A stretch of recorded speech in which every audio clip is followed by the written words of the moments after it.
Olá, tudo bem? Eu sou o Bruno, eu sou advogado, eu trabalho aqui no Parada Advogados e hoje estamos aqui com mais um episódio do Parada Cast.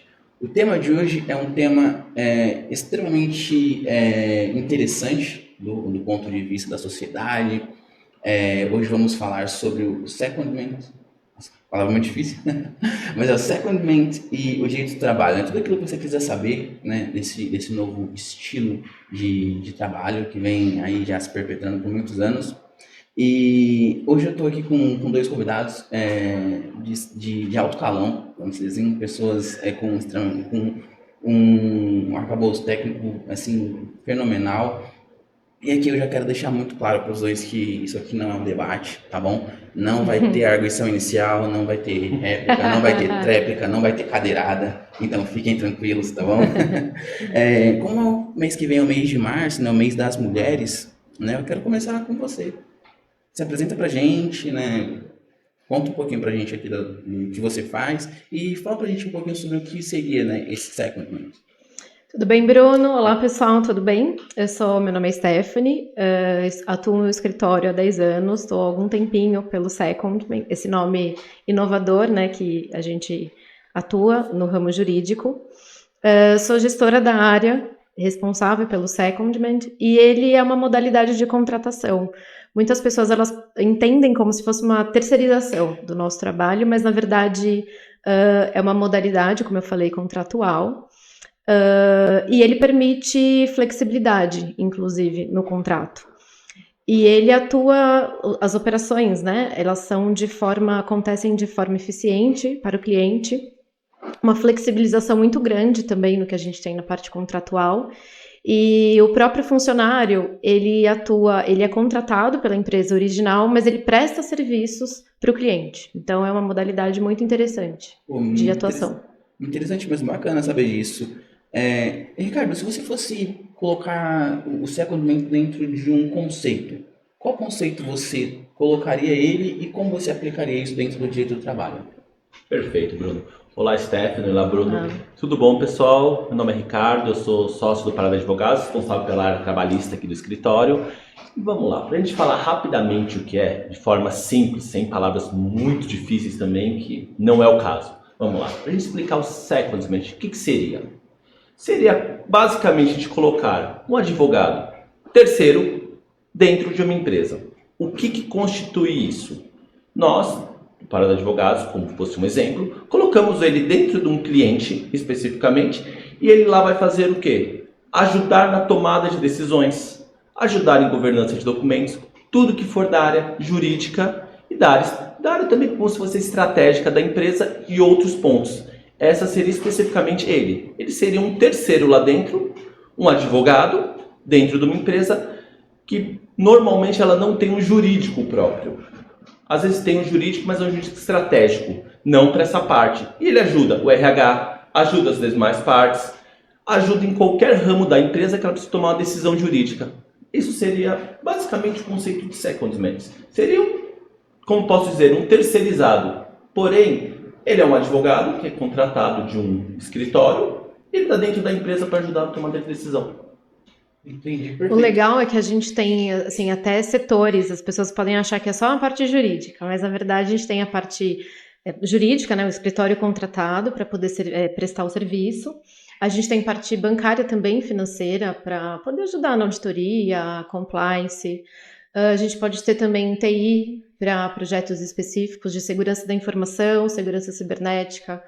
Tem parte também de contratos. Então, é uma área bem ampla. Então, para vários ramos, você pode fazer a contratação. Nossa, bem interessante. Só para a gente criar aqui uma diferenciação, e aí fica em aberto para qualquer um dos dois, teria alguma diferença entre a terceirização e o secondment? Algum critério ali que diferencia na hora? Ou...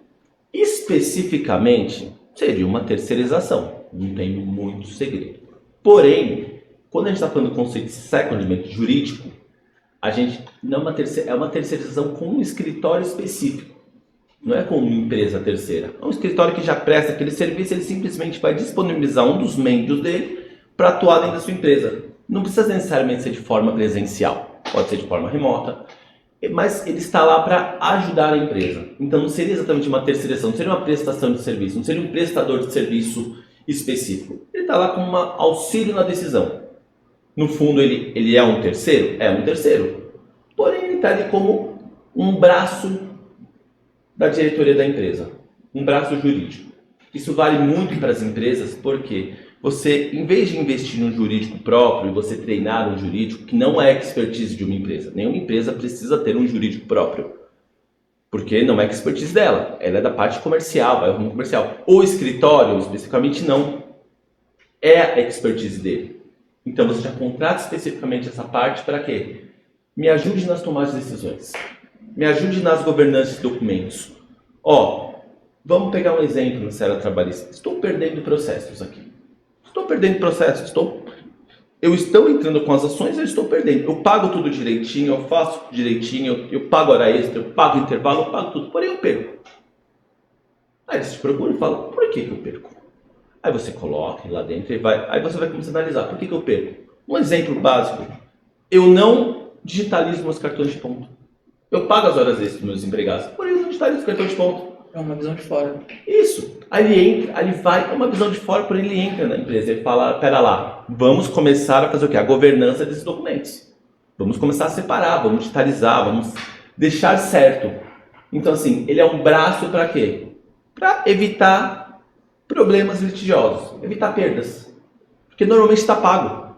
As empresas pagam, porém elas não conseguem comprovar. E a gente sabe, quem paga mal paga duas vezes. E velho jargão que infelizmente acontece muito. Isso é verdade. E as empresas, elas conseguem focar muito mais na parte estratégica, na realidade, que é fundamental. E a nossa equipe, ela foca na parte operacional. Então, é o que o Ricardo falou, você tem análise do contexto do que você está abrangendo, no que você faz, e você tem total... o cliente tem um tempo muito maior para ele focar em coisas que, de fato, são fundamentais dentro de uma instituição.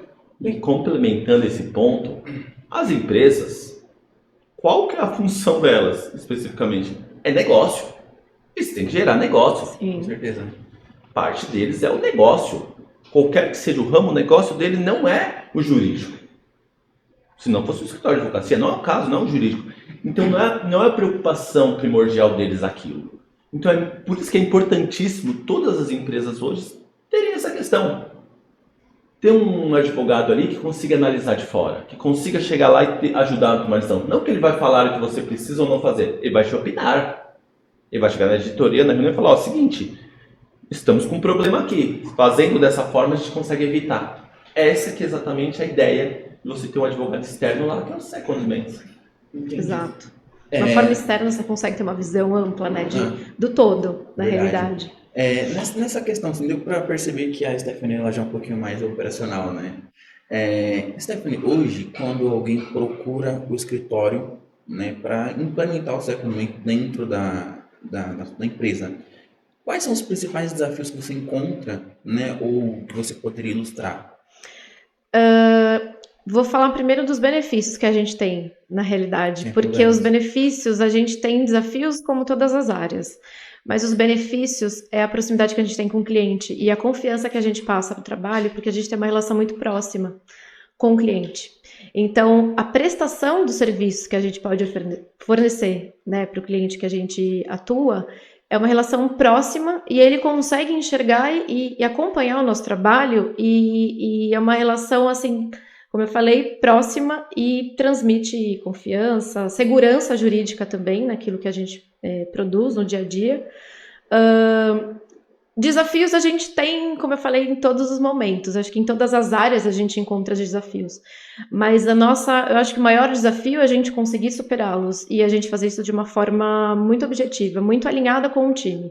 Então, todos os nossos times, todas as nossas equipes dentro do Second, nós somos em algumas pessoas, em algumas equipes, algumas áreas, e todos estarem bem alinhados para poder exatamente fornecer aquilo que o cliente pede. Qualidade, eficiência, segurança jurídica, que é o primordial dentro de qualquer equipe, né, de qualquer área. E aí, pensando já um pouquinho, né, que já no caso do Ricardo, você como sócio, você vê algum desafio um pouco diferente do que ela passou? Você faria algum comparativo? Acrescentaria em algo? Sim, acrescentaria. Tem um desafio que, assim, a gente coloca nesse ponto. Esse é primordial para você, na série trabalhista, só fazer uma breve explanação. A gente tem a questão documental, obviamente, e a questão de prova testemunhal. Isso é primordial para um processo trabalhista. Todo advogado que atua na área tem esse conhecimento. Numa instrução, você pode ganhar ou perder um processo. Isso é um fato. Qual que é o segredo aqui? Segredo, mas assim, não seria exatamente segredo, seria uma situação que a gente consegue resolver e ajudar o cliente. Qual que é uma dificuldade, dependendo do ramo? Você encontrar testemunhas. É difícil você encontrar testemunhas. E mais difícil que você encontrar testemunhas não é você colocar um nome, é você saber que aquela testemunha ela é boa para aquele caso em específico. Aí entra a nossa parte. Por quê? A gente pega essa parte, coloca lá e fala, preciso de testemunhas. Indicam testemunhas. Nós fazemos o quê? Entrevistamos elas antes de qualquer audiência para saber assim, ela serve para aquele processo? Ela principalmente, ela presenciou os fatos? Ela sabe o que está acontecendo? Porque no processo trabalhista, a gente tem que chegar na verdade real. Isso é um ponto. Tanto fala justiça do trabalho, por que se fala justiça? A ideia é chegar na justiça, na verdade real. Quando a gente está falando disso, o princípio basilar da justiça do trabalho é o quê? A primazia da realidade. Eu quero chegar na realidade. Por mais que está escrito algo, eu quero chegar na realidade. E como que a gente faz isso na justiça do trabalho? Prova documental? Ok. Mas o principal numa instrução trabalhista é o quê? As testemunhas. Então, a gente ajuda a localizar testemunhas aptas a falar naquele processo. Por quê? Se ela não trabalhou junto, ela não tem como saber. E simplesmente as empresas, os gestores lá, eles não têm essa visão. Eles indicam a testemunha que tem. Ah, para esse dia eu posso liberar tal pessoa. Só que não necessariamente para um processo aquilo serve. Então, quando a gente está falando nesse princípio de secondment, a gente coloca o quê? Uma pessoa específica para quê? Para achar essa testemunha, localizar essa testemunha, entrevistá-la, ver se ela sabe dos fatos, para aí sim a gente colocar numa audiência. Exatamente para chegar na verdade real, para a gente conseguir provar que fizemos da maneira correta. A Stephanie pode até falar melhor, porque a gente faz esse trabalho para alguns clientes. É um trabalho que a gente faz que dá muito resultado. Dá um resultado, dá um diferencial econômico muito grande. Por quê? Processos que eles poderiam perder, assim, Sofrer estando certos, né? sofrer uma condenação, estando certos, eles acabam conseguindo resultados bons. Seria um caso da investigação social ali, mais ou menos, né? Que a pessoa do secondment faria, né? No caso. Exato, ele vai entrar em contato com, vamos supor, o gestor de uma área e falar, ó, eu tô com um processo dessa pessoa que trabalhou nesse período. Quem que trabalhou junto? Ele vai indicar para você. Ele não sabe o que está acontecendo no processo, ele não sabe o que é, ele vai indicar pessoas. Este advogado vai falar, pera lá, eu preciso desse período. E saber se ela tem conhecimento daquilo. Para exatamente ela conseguir comprovar aqueles pontos. Essa que é a parte do secondment, que é uma parte estratégica realmente. Que se ganha processos. Que você economiza valores. Por isso que é importantíssimo você ter esse cuidado. Que é uma coisa que a gente está levando para diversos clientes. E estamos tendo um resultado muito bom. A Stephanie pode falar melhor disso, que ela é gestora de uma área ali, gerente de uma área, que ela consegue fazer isso de forma maestral. O Ricardo, eu concordo com o Ricardo falou, a questão de testemunha é somente um desafio. Nem todo mundo gosta ou se sente confortável em participar de uma audiência. A gente sabe o quanto desafiador é. Principalmente quando a testemunha ela é para a empresa, né? Exato. E existe, assim, infinitos argumentos contra, né, as pessoas comparecerem. Ah, eu sou amiga do reclamante, eu tenho uma relação de proximidade, já fui padrinho de casamento, não me sinto confortável. Então a gente tem um desafio para conseguir levar essas pessoas. Mas uma análise muito, muito consistente que a gente faz, ela dá toda uma não vou falar engajamento, mas nos dá insumos para a gente conseguir estrategicamente achar as pessoas corretas que devam comparecer na audiência. E assim, são vários tipos de questionamento que existem. Assim, a gente, na hora de buscar, não adianta a gente levar qualquer pessoa, até como o Ricardo falou, tem que ser pessoas específicas. Porque senão a gente pode sofrer o banco, né, o cliente, enfim, como nós trabalhamos com instituição bancária, eu vou falar banco, sofreu uma condenação altíssima, e a gente sabe que testemunha é mais de 60% de um processo. A gente tem a prova documental, que é tão importante também, mas tem coisas do dia a dia que o documento não vai conseguir te esclarecer, que é só, de fato, o depoimento de alguém que trabalhava lado a lado, que sabia como era a rotina, como funcionava as horas extras, mesma questão de possível assédio, né? A gente sempre trata como eventualmente possível, nada como fato concreto. Verdade. Então, a qualidade como que a gente busca essas pessoas e também o importante são as perguntas bem específicas. Não adianta a gente fazer, por exemplo, perguntas de assédio, não adianta a gente ser genérico. Você tem que ser específico naquilo que você está perguntando, de fato, que é importante você levar, porque na hora de você ter uma audiência, isso faz toda a diferença. O embasamento que você leva, então a qualidade que você tem e todo um trabalho por trás detalhado, uma análise do que está acontecendo no processo, quais os pedidos que a reclamante, né, ou o reclamante pediu, solicitou, são detalhes assim que fazem diferença e tem que ser analisado, não pode ser de uma forma genérica. Nessa visão mais estratégica, né, pensando ali na questão da economia também, que a empresa ela vai oferir contratando esse tipo de profissional, vocês acrescentariam algum outro motivo pelo qual a empresa realizaria esse modelo de contratação? Sim, que na verdade a gente coloca diversos pontos. A gente tem a parte testemunhal, a parte de governança de documentos. A gente tem a parte também, a gente pode colocar outra questão. Ele ir lá e ver se a empresa está seguindo todas as regras. E são diversas, você pode colocar NR, são diversas regras. Estamos cumprindo todas? Estamos por quê? A função social, a empresa tem uma função social, a gente não pode fugir disso. Exatamente. A função social do emprego. Então, assim, ela é responsável pelo bem-estar de seus trabalhadores. Então, assim, ele vai estar lá, ele vai observar isso também. Vai ter um técnico de segurança do trabalho? Vai, mas ele vai estar olhando junto. Por que isso é importante? Porque a gente tem que pensar sempre no quê? Quando a gente está contratando alguém, não é simplesmente para a gente gerar lucro. Não é essa a função social de uma empresa. No final, obviamente, precisa ter lucro para rodar a economia, para ter uma empresa, senão não existe. Mas a função social dela é outra. Você tem que se preocupar com seus empregados. Você tem uma pessoa lá externa. Por que a gente diz externa? Porque ela não está vinculada diretamente à empresa. Ele está prestando uma assessoria. Então ele não está vinculado diretamente. Ele não está respondendo lá dentro, falando, não, pera, isso aqui tá... Não, ele vai colocar a realidade, vai ajudar na tomada de decisão. Não que ele vá decidir pela empresa, que ele jamais fará isso. Nenhum advogado pode ser externo, nenhum advogado decidirá. Quem vai decidir são os sócios da empresa. Eles vão decidir. Porém, ele vai estar lá e ele vai fazer o quê? Ele vai colocar uma situação que ele vai levar e falar, estamos com um problema aqui. A gente pode colocar um exemplo. Estamos com um problema aqui. Falta de ergonomia nas mesas, nas cadeiras. Acontece. Por que a empresa não... Porque a empresa simplesmente não olhou aquela questão. Alterou a regra. Ela não está se adequando. Ela sofre um risco. Além de ter a função social, ela sofre um risco de ter uma fiscalização e levar uma multa. Ele vai olhar e falar, pera, isso aqui está errado, vamos arrumar. Por isso que é fundamental esse externo lá dentro. É fundamental para que tudo correr bem. E no final das contas, assim, a gente tem a função social da empresa, a gente tem a parte econômica também. Se a gente não fizer certo, haverá um prejuízo financeiro enorme.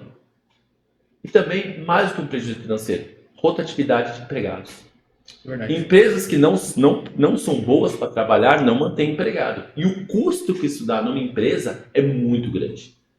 A rotatividade de empregados, que tem a curva de aprendizagem, os valores para você demitir alguém, pagando as decisões, contratar uma pessoa, treinar, isso é muito caro. Então, empresas que têm turnover muito alto, o lucro delas acaba descendo. Uhum. Então, assim, não é simplesmente, eu vou arrumar tudo, ficar certinho. Isso é importante. A pessoa tem que pensar que, além da função social, se você não ajuda seus empregados, não tem um ambiente legal de trabalho, você tem qualquer coisa, tem um assédio, tem muitas coisas na empresa. Se você não tem esse cuidado, o turnover é muito grande. O turnover sendo grande, você vai ter um risco operacional, mais processos trabalhistas, mais valores, perdendo mais, e acaba, no final das contas, você acaba perdendo muito. o lucro da empresa. Então é importantíssimo você ter um externo lá dentro com isso. O externo, ou então uma equipe inteira, que às vezes a Stephanie pode falar, a Stephanie pode falar muito. Então, porque o externo, ele te traz não só a prevenção de riscos, porque o risco ele pode existir em qualquer lugar que você esteja, mas ele te ajuda a identificar quais são esses riscos que a empresa pode acontecer, né, no seu dia a dia e prevenir. Então, existe um trabalho de prevenção com isso, para saber, olha, nessa instituição a gente percebeu que as condenações maiores, seja regiões, ou seja, determinados assuntos, responsabilidades, enfim, são sobre esses casos. Então, está acontecendo determinados assuntos, está acontecendo sobre isso. O que a gente pode fazer? Aí existe um estudo, que é o externo, ele consegue ter uma visão ampla do negócio do que está acontecendo. Então, a prevenção de riscos, né, para você evitar, de repente, eventuais condenações altíssimas, elevadas. Então, o trabalho externo, ele te possibilita a verificar essa questão.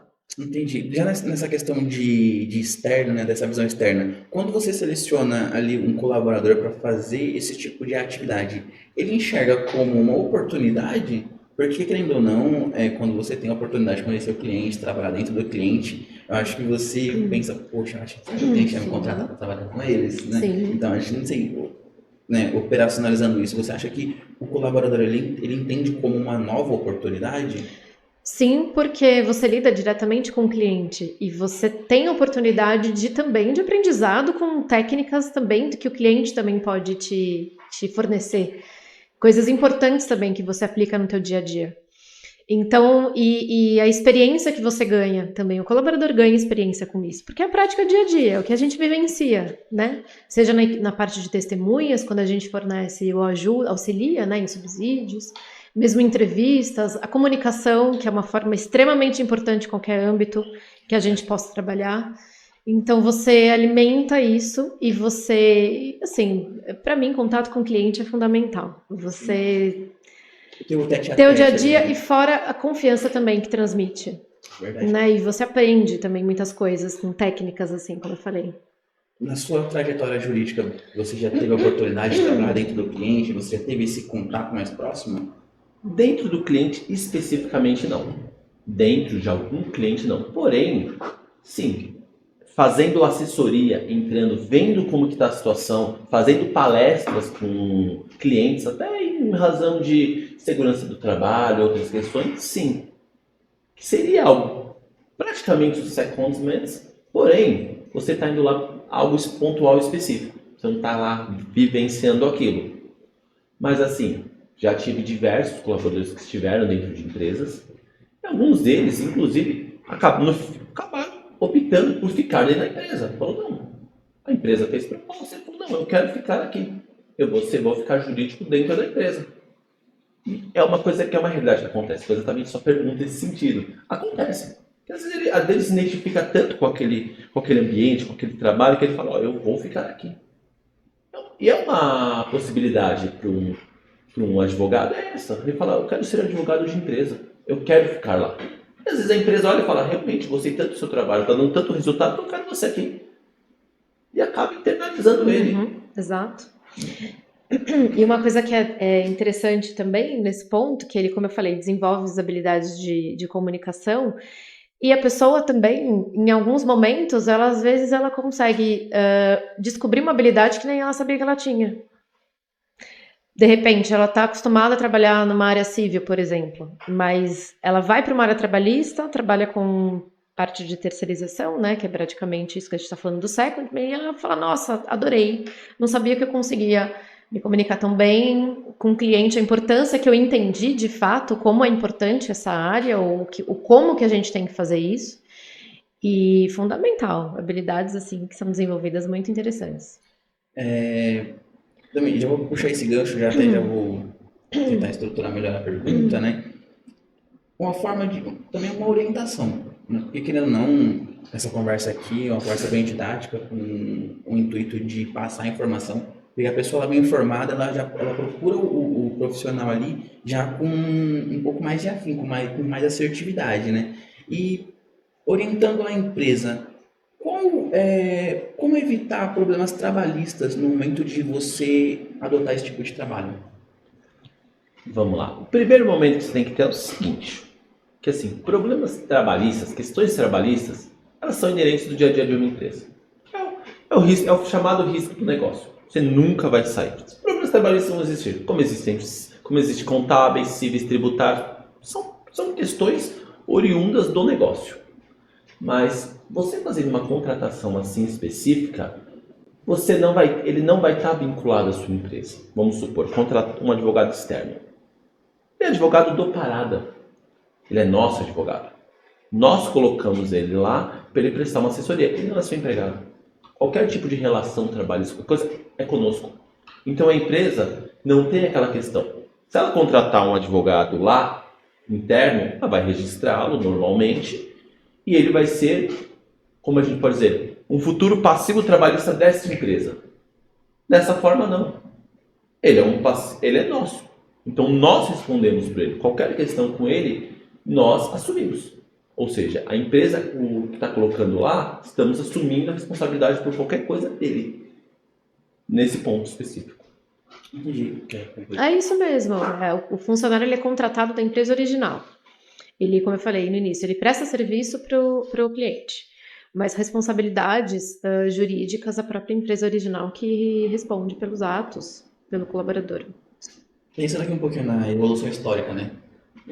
Desculpa, Stephanie, mas eu vou penar para falar esse nome. É secondment. Secondment. É porque me faz aquela relação de segundamente. Não existe, mas segundamente. Pensando na evolução histórica, vocês acham que esse tipo de relação ou esse tipo de contrato de trabalho ele venha a ser, né, ou ele possa se tornar uma tendência no mercado? Na verdade, se a gente vai pegar historicamente, está se tornando uma tendência do mercado. A gente pode ir até um pouco mais a fundo. A gente começa a analisar a questão de advogados, questão de outros empregados. O Supremo Tribunal Federal constantemente que é a livre contratação. Eles têm decidido nessa questão. É livre contratação. Eu posso fazer a contratação. Autonomia da vontade. Eles estão indo nesse sentido. Então, assim, é o futuro. Qualquer escritório de advocacia, hoje em dia, ele pode contratar um advogado para prestar serviço. Precisa contratá-lo ou não contratá-lo? São outros 500.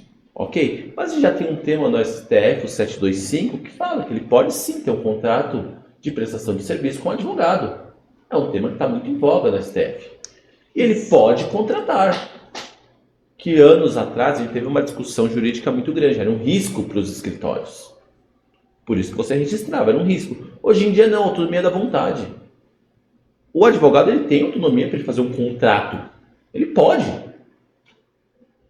E o escritório faz com ele. Na parte da terceirização, não foge muito disso. Porque, na verdade, ela está contratando... ela não está contratando você, Stephanie, como advogado. Ela está contratando Parada Advogados. E ele vai indicar um profissional, 2 profissionais, 3 profissionais, quantos forem necessários. E o contrato é conosco. O contrato é com o escritório.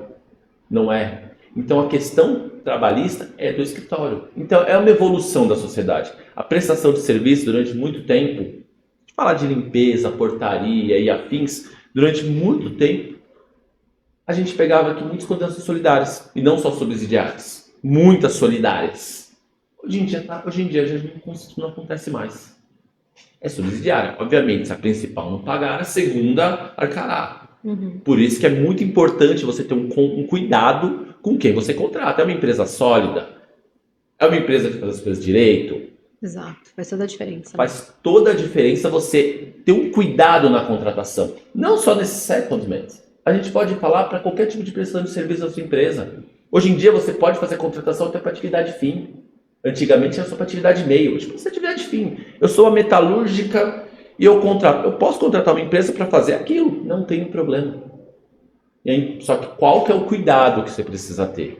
Aí entra de novo secondments, que o advogado vai fazer esse controle também. Quem estiver olhando vai falar, deixa eu analisar os contratos dela, deixa eu ver certinho se ela tem problema no seu trabalho, deixa eu puxar as certidões. Deixa eu ver se ela tem ações trabalhistas. Qual o motivo das ações trabalhistas? Precisa acender um alerta? Que aí, antes da contratação, você vai saber. E obrigado, não é só saber, é sua obrigação saber. Você está contratando alguém para prestar serviço. Você precisa saber a história dessa empresa. O princípio da transparência, né? Exato. Não só você fazer aquela atividade, mas você saber, é o que ele falou, a história do que, como que aconteceu, como você chegou naquele ponto, e o que você pode fazer de repente para evitar aquilo. E essa parte também da contratação é interessante porque ela pode ser temporária. Essa é uma das flexibilidades que o contrato de secondment ele te oferece. E aí você não necessariamente encerra o vínculo com o parada, você só encerra o vínculo com o cliente. Exato, exatamente. E aí, minha pergunta também já foi muito nesse sentido, com relação a se tornar ou não uma tendência, justamente por conta das condenações solidárias, né? Porque, querendo ou não, a empresa fala, poxa, ainda que eu contrate o colaborador, em algum momento eu vou ter que pagar. Porque se acontecer alguma penalidade, alguma infração dele dentro da minha empresa, eu vou ser condenado solidariamente. Então, tem essa recalcitrância aí da empresa em contratação. E aí vem a pergunta, né? Se tornaria ou não uma tendência esse tipo de contrato? Tornaria porque hoje em dia a solidariedade não se aplicaria a esse ponto. Não se aplicaria. Teria que ser constatado uma fraude, algo um pouco mais específico, mais vultuoso, mais a fundo. Agora, a contratação em si não. É uma responsabilidade subsidiária. Ponto. Você está contratando uma empresa para te prestar um serviço. Ela vai colocar um profissional dela dentro da sua empresa para prestar aquele serviço. Que a gente fala dentro da sua empresa, pense. Hoje em dia, não necessariamente dentro da sua empresa é presencial. Ele pode nunca ter chegado na sua empresa. Mas é dentro ali da exatamente. Hoje em dia a gente pode falar de análise de contratos. Tem esse serviço simplesmente para analisar os contratos. Ele nunca foi para a sua empresa. Ele não sabe nem como ela funciona. Ela pode ser em outro estado. Ele pega, analisa e passa um respaldo jurídico. Hoje está muito evoluída essa questão. Hoje em dia a gente tem a parte às vezes você não precisa nem ter um trabalho mas necessariamente presencial. Algumas situações sim, você precisa estar em loco para saber. Verdade. Mas aí são coisas específicas. Mas hoje em dia não tem essa necessidade tão grande dessa forma de estar presencial. Você vai lá se precisar fazer algo. Então assim, e o mercado está evoluindo para isso. A livre contratação está cada vez mais em voga nos tribunais. Não é como fosse há 15 anos atrás. Porque também, assim, tem uma força maior, né? Porque, querendo ou não, você tá ali livre para você pactuar o contrato da forma que você acha legal e interessante. E já pensando um pouquinho mais na parte operacional, não que eu esteja dividindo, calma. Sim, mas você sente esse tipo de contratação um pouco mais forte entre bancos, metalúrgicas, empresas de algum outro nicho ou ramo? Ou você acha que esse tipo de contratação é para um nicho, como você bem colocou? Vamos pensar na instituição bancária. Você acha que eles contratam mais esse profissional do secondment para um produto, né? Seria ali revisão de contrato, consignado, cartão de crédito, ou você acha que, como eu posso explicar, isso seria... De várias áreas, por exemplo. Áreas. Pode ser várias áreas, é muito tendência. Hoje nós atuamos, aqui mesmo no nosso time, nós temos diversas áreas de atuação, temos a parte de testemunhas, nós temos uma análise bem específica para encerramento de um processo, de um dossiê no sistema do cliente. Nós temos elaborações de planilhas de acordo. Então, o mercado, né, apesar de pode ser, como eu falei, em vários tipos de setores, tecnologia, mesmo parte bancária, o jurídico ele sempre vai existir, porque sempre uma empresa precisa de um trabalho na parte jurídica, não tem como fugir muito disso. Mas diversos setores e segmentos para poder fornecer até uma segurança jurídica para o cliente, que é importante. Pensando um pouco na estrutura ali dessa relação cliente-escritório, quais seriam os maiores riscos hoje de você adotar esse tipo de contrato? Pensando na relação mesmo. A relação riscos, sinceramente, eu não vejo. Eu vejo vantagens. Eu vejo riscos para uma empresa fazer essa contratação. Eu vejo vantagens. Qual que é a vantagem principal? Ela fecha um contrato. ela sabe quanto que ela vai pagar no final. Ela não vai arcar com rescisões, férias, 13º, ela vai pagar um contrato fechado. A mitigação do dano. Exato. E todo o valor, não é nem só mitigação do dano, é previsibilidade do valor. Ela não está preocupada, não é a preocupação principal dela, o quê? Não, pera, olha, ele se acidentou e ele está no INSS, eu preciso contratar uma pessoa urgente. Ela não está preocupada, porque não é o papel dela esse. O papel dela é tomar a decisão. Essa parte ela terceirizou, ela deixou com uma pessoa específica, com uma empresa específica para fazer. Então, assim, os empregados, quem vai se preocupar com esse ponto é a empresa, não é ela. Então, assim, eu não vejo riscos para ela, eu vejo um benefício. Nada melhor do que você ter uma previsibilidade contábil, você saber quanto você vai gastar. Isso é principal para qualquer empresa, de qualquer ramo. Eu preciso ter previsibilidade. Empresa sem previsibilidade, ela quebra. Isso é um fato, independente do tamanho dela. Sem previsibilidade, ela quebra. Ela tem que ter um estudo. Isso ajuda muito. Por quê?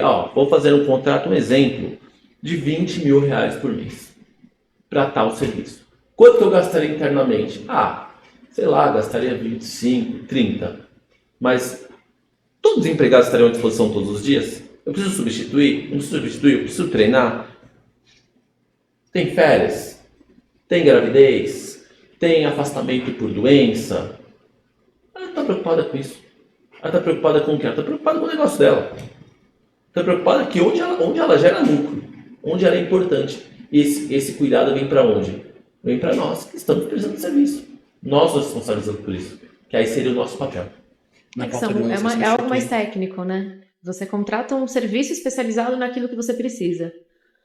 Que faz a diferença na hora de você precisar, de você ter uma previsibilidade, igual o Ricardo falou. Até a questão da contingência, né? Para você poder contingenciar um valor para diversos tipos, né, de investimentos do próprio negócio. É a previsibilidade contábil.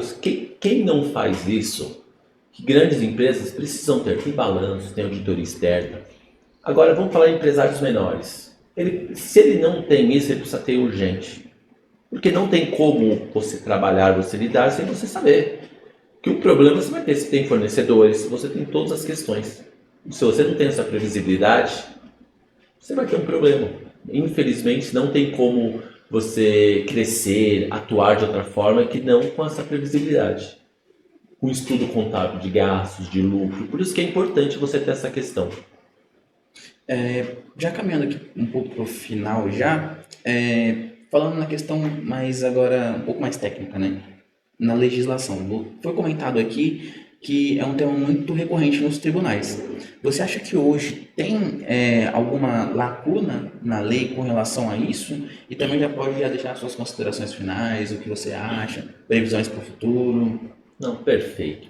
Vamos lá, na verdade, lacunas hoje a gente não tem. A gente tem uma lei rigorosa, específica que permite. Já estamos falando do Supremo Tribunal Federal, subiu até lá essa questão. Não é que foi uma questão muito discutida durante muitos anos. E ponto, já temos essa questão. Então essa segurança você tem. Uma segurança jurídica, que no Brasil é muito difícil de estar falando, né? A gente está num sistema que a gente tem muitos problemas de segurança jurídica. Porém, esse, felizmente, já foi sanado. Haverá processo, sim, normal, tem processo. Mas assim, é uma questão que você já colocou. E um ponto que é importantíssimo a gente colocar também aqui, até saindo bem para a parte jurídica mesmo que a gente tem que colocar, a gente está indo por uma questão que a gente está colocando, como a gente pode falar, de precedentes. Que o CPC, quando veio em 2015, ele veio já com essa questão dos tribunais observarem os precedentes. Tanto isso que o TST, do Tribunal Superior do Trabalho, foram 21 temas, não temas específicos, mas precedentes. Não são vinculantes, mas são precedentes que os tribunais devem observar. Que dia 24 agora eles colocaram. E o presidente do Tribunal Superior do Trabalho falou isso. Ele vai colocar e vai fazer os tribunais seguirem os precedentes. Por que isso é importantíssimo, seguir os precedentes? A gente tem uma segurança jurídica. A gente não tem uma loteria jurídica. É muito arriscado. É muito ruim para o sistema. Por ordenamento jurídico brasileiro, é muito ruim você ter o quê? Você ter uma loteria. Eu entro na comarca A, eu ganho, na comarca B eu perco, no tribunal A eu ganho, no tribunal B eu perco, caio na turma 1 eu ganho, na turma 2 eu perco. Isso é terrível. Você tem que ter uma uniformização de jurisprudência. Isso é primordial para o trabalho. O direito do trabalho é primordial. Então, na verdade, assim, quando a gente está, só para finalizar, quando a gente está falando de secondments, é o futuro.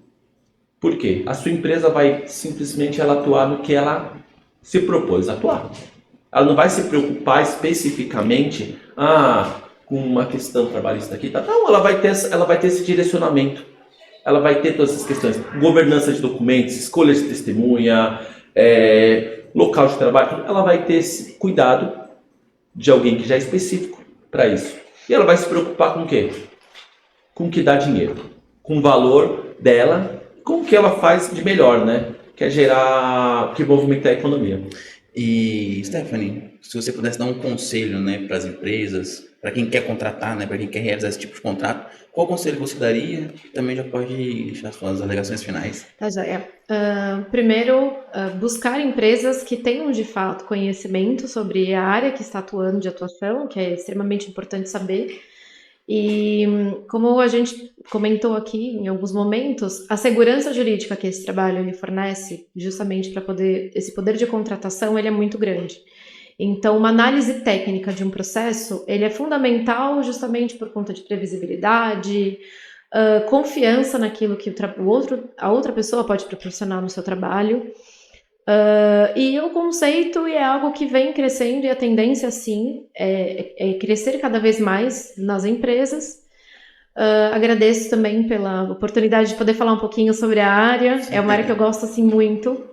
Há uns anos que você trabalha na área, né? Sim, Nossa. pelo menos há uns 8 anos. Nossa, muito tempo. E é muito gratificante, assim, a gente poder aprender o dia a dia com novas técnicas, novas habilidades a gente desenvolve também aqui na nossa equipe. E reforçando sempre o poder da qualidade com aquilo que a gente entrega, porque a responsabilidade que a gente tem é muito grande, porque a gente impacta diretamente o serviço do cliente, da pessoa que realizou, a pessoa jurídica realizou a contratação. Então é fundamental a gente ter consciência daquilo que a gente faz. E a qualidade, previsibilidade, análise nos detalhes, essa é a diferença que a gente precisa ter na análise de um processo. E fornecer o melhor serviço possível para um cliente. Perfeito. Acho que fornecer o melhor serviço é sempre o supra-sumo do negócio, né?